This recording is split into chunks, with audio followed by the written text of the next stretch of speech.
Hello. So I can't be with you in the classroom today to teach you our first writing workshop for the short story writing unit, but I'm going to kind of be there virtually with you recording the screencast. So we have finished our reading unit for the short story. You successfully completed that summative assessment yesterday. And today we're now going to transition into taking everything we learned about how we can understand characters based on what they say, what they do, and what they think. And we're now going to take that understanding and apply it to a short story that we write by ourselves, our own short story. And we're really going to focus on character development in that short story. And we're going to focus on creating characters that our readers can make inferences about and our readers can really understand, because we write dialogue for these characters to say, and we write actions for these characters to do, and we write internal thoughts for our characters to think that will all be clues to help understand this character on a really deep level. So that's really the focus of our short story writing unit, and we're kicking it off today with writing workshop number 1, which is a super fun writing workshop because it's all about how writers get ideas for their short stories. Where do they come from with these ideas? And it can seem really daunting and overwhelming. Like, I'm not a professional writer, I'm not going to come up with a good idea, but there's really secrets or little tricks that they use that I'm going to teach you, and you're going to come up with some really great ideas for your own stories too.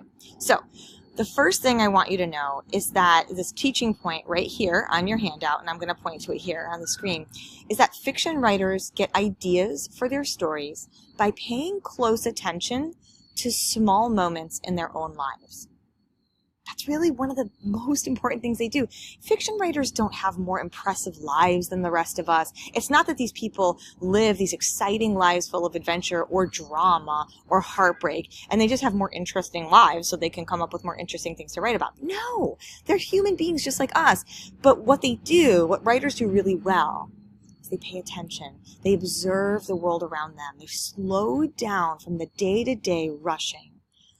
And they notice things. They notice situations going on in our society that concern them. And they write stories that have main characters that deal with those situations so that readers think about them.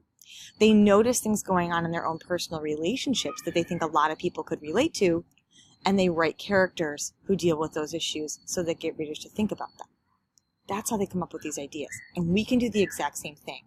So the first strategy I want to teach you for coming up with story ideas in small moments in your life is to think about a time when you felt a really strong emotion. That's strategy number 1. A time when you felt a really strong emotion, and we're going to briefly write about that, because in that moment when you were feeling something, there might be a nugget that can get turned into a short story. So right here is my model for that example. And I'll just give you a little bit of background. This was when I was in 4th grade, and you could go to a store like Claire's in the mall. I think that's still a store. And you could buy a necklace that was we called it a best friend necklace, where it was like the shape of a heart, and it was broken in half, and each person got one half of the heart, and it had portions of the words best friends on each half.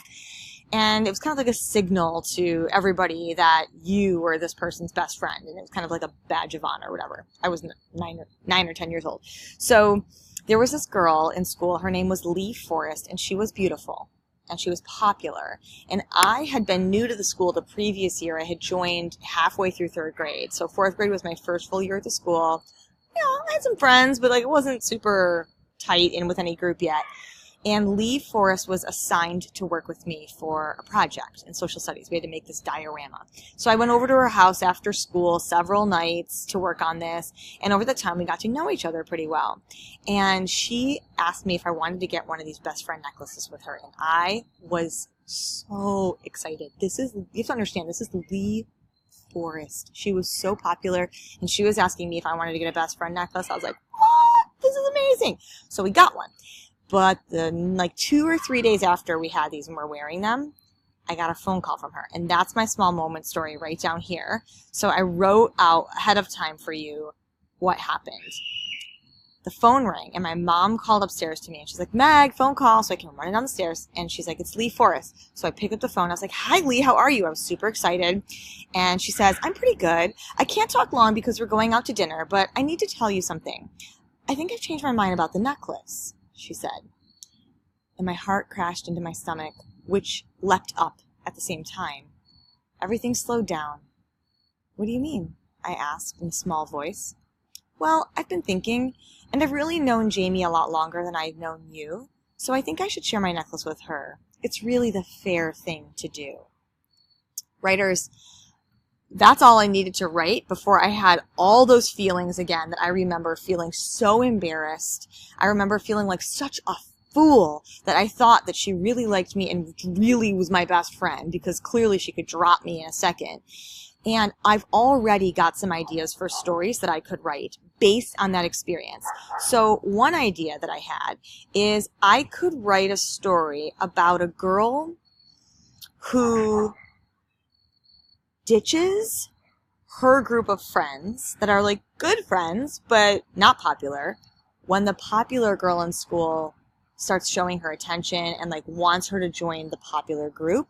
So the main character gets super excited and enticed by that opportunity. And so she kind of starts ignoring and leaves her existing friendship group to go spend a lot of time with this new cool group.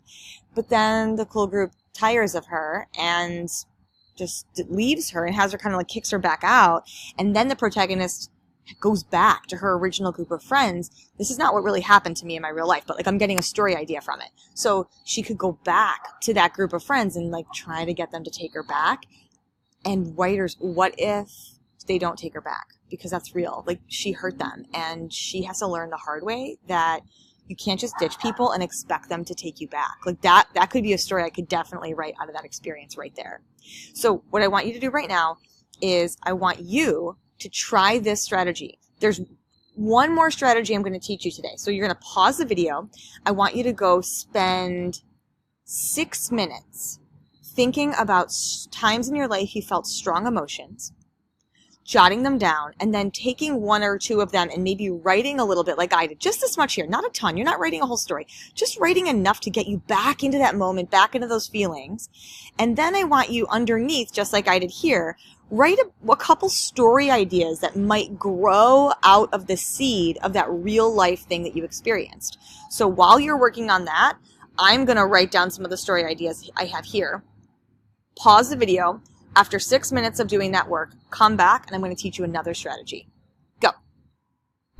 Okay, welcome back. I can't wait to see some of the story ideas you came up with from your small moments of strong emotion. You can see right here that I've added that idea that I shared about that girl who kind of ditches her true friends to go with the popular kids only to be ditched by them and try to go back. One thing I want to point out to you that I put down here in my very beginning story idea, you see how at the end of my story idea I wrote she learns that you can't regain trust easily after you broke it, and she also learns what true friendship is. I want you to also start writing down what your main character would learn through the story that you might write about. Even this early on in the brainstorming process, just a little line like I did here at the end. So what would your character learn out of that experience? Because that's character change, and that's really what we want to focus on when we're developing really interesting and powerful characters. Okay, so keep that in mind. I'm going to show you another strategy right now for coming up with story ideas that's different than the ones with strong emotions. And then I'm going to have you try that. So I'm going to scroll up to it here. So small moment stories can also be found when you think about a person who really matters to you. And so a strategy I use is I make a little table like this one here, and I keep the person, a list of people in the left-hand side, and then small moments that have happened with that person that stand out in my mind. And so the first person I thought of was my dad. I have a great relationship with my dad. I love him. We have a lot of really great experiences we've shared together in our life. And then I put down my husband, Seth, because he might watch this video one day and he'd be mad if I didn't. So here's some thoughts. I have so many things I could write down with my dad, but one small moment that came to my mind as something I've experienced with my dad was a time when my brother Adam and I broke my dad's bed. Like broke it in half by jumping on it. It was a story we love to tell as a family. We still talk about it sometimes. It comes up in stories to this day. And it was a really intense experience. So the other one I thought of with Seth was when we were hiking. We were trying to hike to the top of a mountain in Colorado called Long's Peak. We got up at 2 o'clock in the morning. We were hiking in the darkness with headlamps on. And we got to this one part called the Keyhole, that we poked our head through this hole in the rock and we had to climb through it to come out the other side, and it was a 3,000 foot drop off, and I got really scared and we tried to go on a little bit farther, but I had to bail out and come back, and I was really disappointed with myself, and it was something that I was not proud of. So those are a couple that come to my mind there. So I want to scroll down here and show you a story, a small moment story that I wrote. This one's a little bit longer, but this was the story of the time my brother and I broke my dad's bed. So let's take a look at this one. Adam and I were bouncing on Dad's bed. We'd started from a standing position and then stick our legs out in front of us so that we landed on our butts on the mattress. You maybe have done stuff like this when you were a kid too. As we bounced up into the air, we'd quickly swing our legs back underneath us and land on our feet again. We could go through the cycle 15 or 20 times, giggling as my hair flew up in my face or as Adam fell over sideways, which he often did. We'd played on the bed like this for years, but this was the first time doing it in Dad's apartment.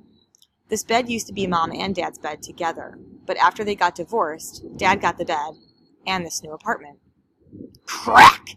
Adam and I landed at the same time and looked at each other, eyes wide with fear. "Don't tell Dad," we both said reflexively. Sliding carefully off the bed, we crouched down to look at the damage. The thick piece of wood holding up one side of the mattress was cracked in half, with splintered wood sticking out in all directions. My stomach clenched, and I knew there was no way to hide this. Dad heard the crack and came into the bedroom. When he saw what we had done, he got so mad he kicked a hole in an empty plastic grocery bag that was sitting on the living room carpet. How mad does a person have to be to kick a hole in an empty plastic bag? "How many times have I told you not to jump on the bed?" he yelled. He went into the kitchen, and we could hear him rummaging around in one of the cupboards. It sounded like bottles were getting knocked over. When he came back into the bedroom, he handed me a bottle of Elmer's wood glue and told me, "Fix it." Okay, I'm going to stop there. I could keep writing because there's more that happened. There was this beautiful moment when he came in like 8 minutes later and he saw me sitting there holding up both sides of the wood, braced on my knees with glue dripping down the middle, and I was crying. He was like, all right, he had calmed down and everything. But what I didn't realize at that time, you guys, was that that bed was symbolic for my dad. When my parents got divorced, he had to move out. He had to get this little apartment. He lost everything. Like, he wasn't seeing his kids every day anymore like he used to. This was a really emotional time for him. But one of the few things my dad got in the divorce was that bed. And here my brother and I had just broken it. And this was a really raw emotional time for him. And there were all these layers of things that, like, I didn't understand back then when I was a kid that I understood now. So I could take that story idea and that's a small moment that happened in my life, and I can come up with ideas for stories in which characters deal with some similar emotions, similar conflicts to what I was dealing with, to what my dad was dealing with at that time, and explore that a little bit more. So what I want you to do right now, again, is pause the video and try this new strategy here, where you think of a person who matters to you, and then you think of small moment stories that could come out of real experiences you've had with that person. So I'm not going to write a short story about the time. I'm not going to write a short story about two siblings bouncing on their dad's bed and he breaks it and the parents got them. I mean, that's a true story. That's real life. That's not a fiction story. But maybe I can turn that into some kind of story.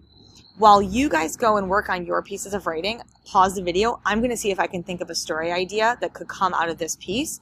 You're going to try this strategy with a chart, thinking of a person or a couple people who are important to you, and then things that you've actually experienced with them. And then we're going to think of stories we could go out of that. Okay, ready? Pause the video. Go. Okay, welcome back. We're just about to wrap up this writing workshop, but I want to show you what I came up with while you were away, coming up with your small moment stories inspired by people that are really important to you. So I was thinking about what was really at the heart of that situation with my dad and my brother and the bed, the whole bed thing. And what it really was that was a moment in my life where, like, I realized that the reason I thought my dad was so upset was because I broke his bed and now he's going to have to buy a new one and now he's not going to have anything to sleep on that night. But it was something much deeper than that. And it was really related to, like, a real problem in my dad's life. So maybe I could write a story about a kid who doesn't realize what her parent is going through and does a couple of things that have a big emotional impact on the parent. But the kid is clueless about why it's so bad. Or maybe the kid thinks it's bad for the obvious superficial reason like I did, but doesn't realize that there really is something else going on. She learns that parents are whole people who have their own complex lives and challenges to deal with that are separate from their kids. That was like a big aha moment for me. So I could totally write a story about that.